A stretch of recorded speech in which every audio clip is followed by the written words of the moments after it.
उमरल छै कोसी बिगड़ल छै कमला। बिहार के पिछड़े इलाकों में अगर आज संगीत गूंज रहा है तो इसका सीधा श्रेय हेल्पेज इंडिया को जाता है। खुशहाली और संगीत का गहरा संबंध है। अगर मन खुश हो तो इंसान खुद ब खुद गुनगुना उठता है। लहरों की अटखेलियों के बीच से उठती संगीत की मधुर आवाज कुछ ऐसा ही दर्शाती है। बिगड़ल छै कमला उनटल छै भूतही बलान गे। ये नदियों के गीत होते हैं जो इस क्षेत्र के लोगों को फिर से लड़ने का हौसला देते हैं। इन्हीं गीतों की धुनों को गाते गुनगुनाते नदी क्षेत्र के लोगों ने कई बार बाढ़ की विभीषिकाओं को झेला है। बाढ़ के बाद राहत कार्य के लिए कुछ संस्थाएं आईं तो, लेकिन सिर्फ हेल्पेज ही एकमात्र ऐसी संस्था थी जिसने बाढ़ के बाद भी इस इलाके में राहत और सुधार कार्य जारी रखा। इस इलाके में बुजुर्गों के लिए हेल्पेज इंडिया के काम की सराहना करते हुए खागेंद्र सिंह कहते हैं, सभी तो चले गए लेकिन ये हेल्पेज लगता है कि हम लोगों का उस जन्म में कुछ कर्ज किया हुआ था और उसको सराहने के लिए वे स्थापित हुए। लेकिन अब हम लोग समूह में आने के बाद हम लोग इतने सशक्त हो गए हैं, आज हम लोग अपनी रोजी रोटी के लिए अपने आप पर निर्भर होकर के, जो वृद्ध कुदाल नहीं चला सकता है, हल नहीं चला सकता है, तो ट्रैक्टर की कमी नहीं, ट्रैक्टर से कुछ खेती करके कम से कम खुरपी चलाना जानते हैं और खुरपी के बल पर हम लोग आज परवल की खेती करके अपने आप पर डिपेंड हो गए हैं, पूरे निर्भर हो गए हैं। आज जो बेटा पुतो हम लोगों को हे दृष्टि से देखता था, बूढ़ा कहा करता था कि बूढ़ा क्या करेगा, आज वे पूजा करते हैं। क्योंकि हम लोग समूह में कुछ पैसे जमा करके हम लोग अपने आप पर कुछ रोजगार के मामले में, कुछ व्यवसाय के मामले में अपने आप को लगाए हुए हैं।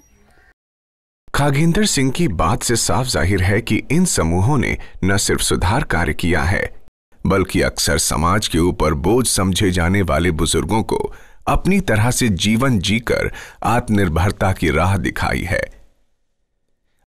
अब इस क्षेत्र के लोगों द्वारा स्थापित किए गए समूह अपनी मासिक आय में बिना महाजन का दरवाजा खटखटाए इजाफा करते हैं।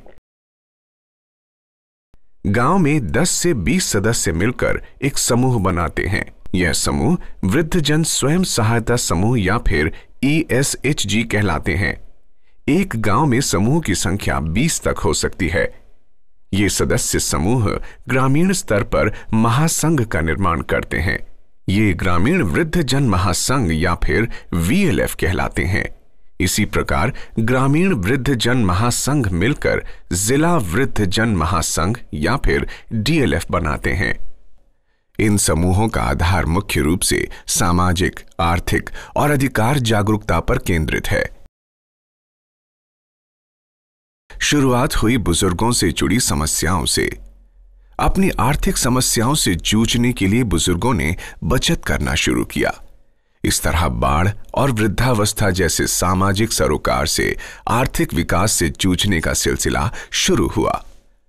अलग अलग टोलियों में बुजुर्गों ने 10-10 रुपए से बचत शुरू की। इस छोटी बचत ने बुजुर्गों और उनके परिवार की जरूरतों को पूरा करना शुरू किया। हमारे समूह में 15 सदस्य हैं जो प्रत्येक महीने 30 रुपए जमा करते हैं। अभी तक हम लोग 10,000 रुपए जमा कर चुके हैं, जिससे लगभग 5,000 रुपए ब्याज एवं अन्य लाभ हुआ है। हेल्पेज इंडिया से भी 15,000 रुपए व्यवसाय हेतु मिला है, जिससे हम लोग चावल का व्यवसाय करते हैं। इस पैसे से हर एक महीने में 2 बार चावल लाते हैं और समूह के सदस्यों तथा अन्य ग्रामीणों को बेच देते हैं। इसमें समूह को 100 रुपये प्रति क्विंटल का लाभ होता है तथा हम लोगों को भी 100 रुपये प्रति क्विंटल की कम भाव पर चावल मिल जाता है। हम लोग बुजुर्ग हैं और काम करने में असमर्थ हैं, इसलिए चावल खरीद बिक्री का काम ही करते हैं। इसी समय बुजुर्गों के इन स्वयं सहायता समूह और उनकी क्षमता अनुसार आर्थिक सहयोग देकर बदलाव एवं विकास के नए रास्ते को अपनाने के लिए प्रेरित किया। आज सुपौल, मधुबनी और दरभंगा जिले के कुल 4400 बुजुर्गों के स्वयं सहायता समूहों की कुल राशि लगभग 1 करोड़ रुपए है। इन समूहों का कार्य केवल सामान की खरीद और बिक्री तक ही सीमित नहीं है, बल्कि पट्टे और ब्याजी पर किसानों से खेत लेकर खेती करना, फेडरेशन स्तर पर टेंट हाउस दुकान चलाना और सिंचाई के लिए पंप सेट किराए पर दिलाना भी शामिल है। सामाजिक दृष्टि से अगर देखें तो स्वयं सहायता समूहों के इस प्रयास से इन इलाकों में नई चेतना जागृत हुई है। पिछड़ा क्षेत्र होने के बावजूद यहां समूह के लोग बिना जात पात के भेदभाव के एकजुट होकर सुधार कार्य में लगे हैं। इन समूहों में दलित और ब्राह्मण का फर्क नहीं माना जाता है, न ही हिंदू मुस्लिम के आधार पर बंटवारा है, बल्कि ये लोग एक साथ पिकनिक पर भी जाते हैं और एक दूसरे के दुख सुख में साथ देते हैं। बेसहारा बुजुर्गों के लिए तो ये एक नए जीवन का अनुभव है। इस प्रयास से यहां के लोगों में अपने अधिकार को लेकर एक नई चेतना जागी है और उन्हें अपने मूल अधिकारों का ज्ञान हुआ है। दरभंगा में 62 समूह हैं, जबकि सुपौल में यह संख्या 100 है। मधुबनी में ये बढ़कर 131 हुई है। इस कार्य से यहाँ के लोगों ने राहत की सांस ली है। 1 रुपया मासिक शुल्क जमा करते हैं और फेडरेशन के माध्यम से यहाँ बिजनेस किया जा रहा है। जैसे बिजनेस में टेंट हाउस का कारोबार हो रहा है, उसी के माध्यम से खाद सब का कारोबार हो रहा है, दही का कारोबार हो रहा है। वो समूह स्तर पर में हो रहा है, समूह स्तर पर में भी और फेडरेशन के स्तर पर में भी। लेकिन ये सब हुआ कैसे? मात्र 1-1 रुपए जमा करके इन लोगों ने एक प्रकार से अपना ही बैंक चलाया है।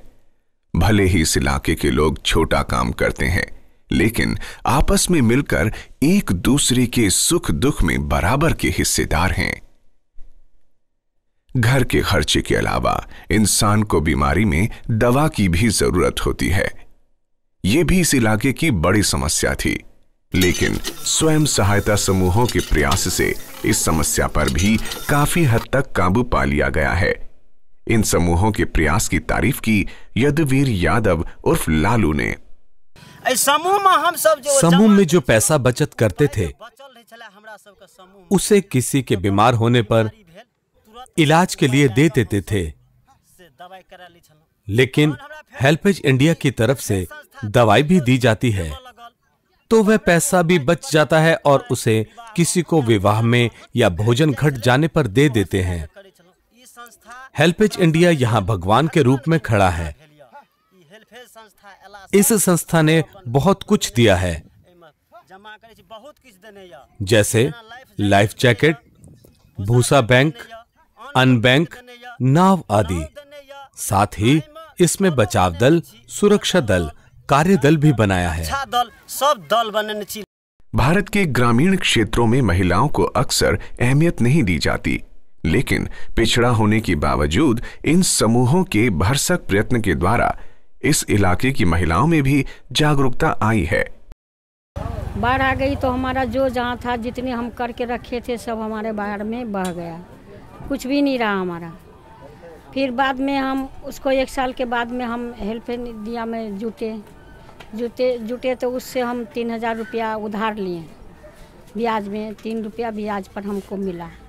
उससे थोड़ा बढ़ाते अपना भी पूंजी बनाए, अपना भी कुछ संपत्ति बन गया। बेटा था, छोटा था, उससे शादी ब्याह भी किए, अपना गुजारा बसर किए, थोड़ा पूंजी भी बना लिए। फिर उनको ब्याज भी लौटा दिए, पैसा भी लौटा दिए। अभी अपना थोड़ा बहुत पूंजी बना लिए हैं, उससे गुजारा कर रहे हैं। अपना ऐसे उसे इधर उधर चल रहे हैं, थोड़ा अपना घर संसार अच्छा से चल रहा है। सामाजिक और आर्थिक लाभ के अलावा इन समूहों ने इस इलाके में आपदा से निपटने के रास्ते भी दिखाए हैं। लाइफ जैकेट, मेगाफोन और लाइफ बोट आपदा प्रबंधन समिति के लिए बहुत ही लाभदायक सिद्ध हो रही है। अब यहाँ के लोगों को विश्वास है कि डूबने जैसी दुखद घटना होने पर उनको बचाने के लिए कोई उनकी आवाज सुन सकता है। बिहार के ग्रामीण क्षेत्र को देश का पिछड़ा इलाका समझा जाता है, लेकिन अगर हेल्पेज इंडिया की मुहिम जारी रही तो जल्द ही यहाँ की तस्वीर बदल जाएगी। बाध बीन डूब गेले बसती, गाम गाम भेल सुनसान है। बाध बीन डूब गेले बसती, गाम गाम भेल सुनसान।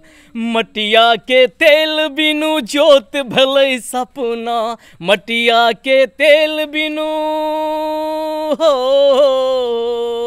मटिया के तेल बिनु जोत भेलै सपना, नूनो के भऽ गेलै टान गे माय, जिंदगी के नहीं छै ठेकान गे माय, जिंदगी के नहीं छै ठेकान। उमरल छै कोसी बिगड़ल छै कमला, उमरल छै कोसी बिगड़ल छै कमला, उनटल छै बुतही बलान गे माय, जिंदगी के नहीं छै ठेकान।